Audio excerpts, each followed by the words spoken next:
The Deadly Assassin is in many ways a milestone for Doctor Who and an extremely unique story. This is the only serial in the entirety of classic Doctor Who's run in which the character is left completely companionless. This is also the first story where we actually get a proper look at Gallifrey. We'd gotten glimpses before in the War Games and the Three Doctors, but the location was used sparingly, and here we get to see an awful lot of it. That was something I genuinely really enjoyed, and I thought that it was really well purposed in telling this story. I do love how much of a feel we get for this place and its history within this one. We're introduced to the setting in a much grander way than we have been before, seeing what looks in some ways like a place you would see on Earth and shares key similarities with our planet, but in equal measure feels different. I do just love the feel you get throughout the story from this place. You get an idea of the kinds of technologies they have, the importance of their president, and the Time Lord Society.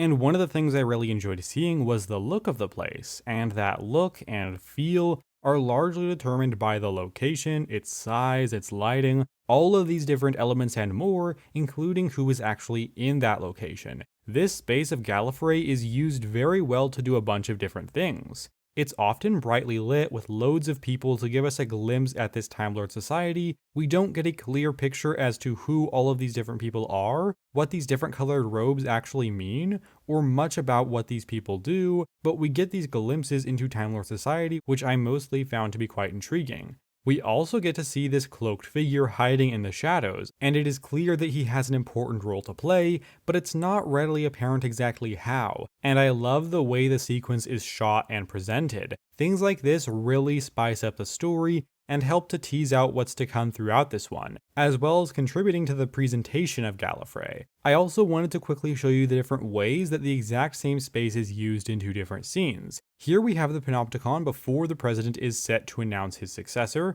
completely filled with people. And here is the exact same location with just an entirely different atmosphere to it, as it is being used at a different point in the story when the Time Lords are attempting to investigate the situation and determine what actually happened in the Panopticon. And I really do love the way this story utilizes these different spaces to its advantage in different ways. It is very well done. This one is paced incredibly well, and throughout each part of the story, we get to see new and interesting stuff done. The serial always feels like it's moving forward. You don't always know exactly what that is or where you're being taken, but it's always a fascinating journey to follow. And I love the way that this story is set up within the first part. It's such a tightly written script that moves from beat to beat without wasting time, and really gives you everything it needs to in under 25 minutes. It's really well done. We knew going in that the Doctor had received a call from Gallifrey, and we start off with the Doctor seeing premonitions of the president of Gallifrey being assassinated. And that really gives this story such a sense of purpose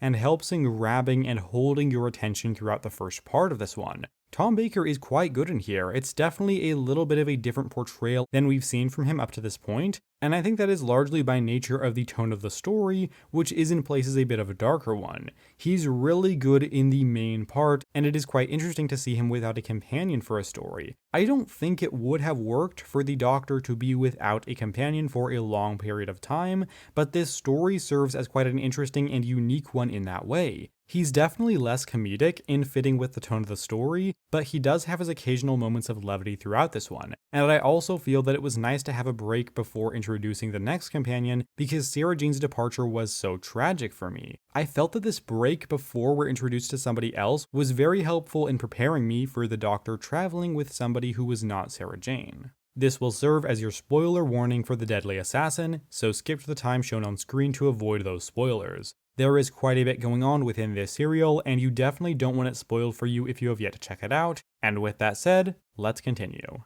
It's very interesting how part 1 of this story concludes, with the inevitable assassination of Gallifrey's president. I love seeing the Doctor attempt to do everything he possibly can to stop said assassination, and the Doctor having seemingly carried out that assassination. It is such an excellent setup for the remainder of the story, where the Doctor has to somewhat prove his innocence, with Chancellor Goth attempting to fast-track the Doctor's trial so that it will be out of the way before the new president is chosen. Incidentally, this actor has also appeared in multiple Doctor Who stories before. As it turns out, he was in The Mind Robber, though I personally recognized him from Planet of the Daleks, where he made a sizable and welcome appearance. And most important for this story, we saw him play a Time Lord in the War Games, presumably the same Time Lord, though I do not know if this casting was deliberate. And his character is interesting because at first he wasn't presented as a villain, but as you get into part 2 of the story, you start to realize how much he is in opposition to the Doctor, what with him trying to speed up the process that will lead to his death.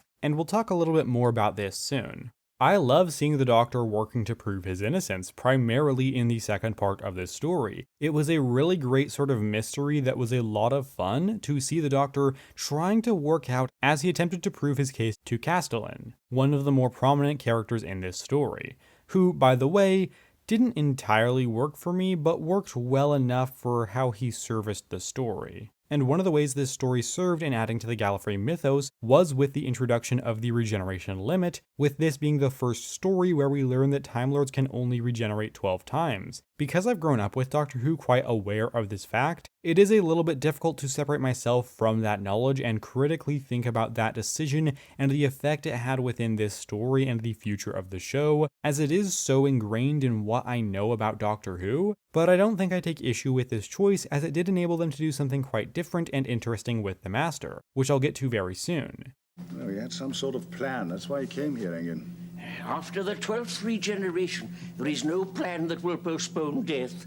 Another thing this story introduces us to is the Matrix, which is quite an interesting part of this Gallifreyan society. It's sort of this form of storage device, but also something that people are able to visit, though it is entirely a fabricated reality. It's this interesting sort of concept that is utilized really well at the end of part 2 and throughout part 3. I really love all of the weird and creepy stuff that we get to see from the Matrix. It's all shot and presented in such an incredibly engaging way, and I just love it. Each part moves the story forward, but in different and unique ways, with part 3 pitting the Doctor against somebody else inside the Matrix for the vast majority of it, which is just really well done. The Doctor is really just trying to survive throughout this story, which results in some interesting moments of him attempting to blow up this person inside the Matrix and using a poison dart on him, and a good amount of the Doctor solving problems by having to think on his feet as per usual, with relatively brief moments of action.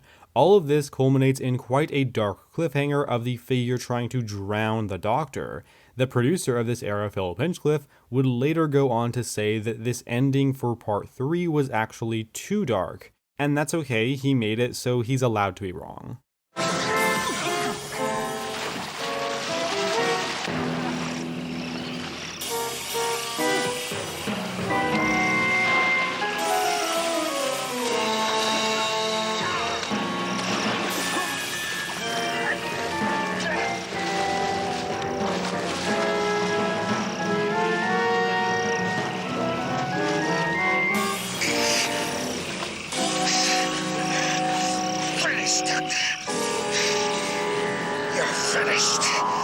I love seeing how dark this era can get at times, and this story is no exception, featuring a number of quite creepy elements, especially in part 3, but also throughout the entire story. And chief among them is the Master, who plays an important role in sort of the background of the serial, moving in the shadows up until the final part. And I have to say, I really enjoyed this incarnation of the character. He's at a point where he actually used up all of his regenerations, so you'd expect him to be quite desperate. And while he is in some ways, he's still quite smart and very clearly has a definite plan for what he wants to do and how he wants to do it. I just love the design of his face in this story. You can see his eyes just bulging out, and the entire look of his face, and even his hands, which we get glimpses of, is just great and really creepy and grotesque. And I really do love the way he's working against the Doctor from behind the scenes, influencing the events of everything to achieve his own goals.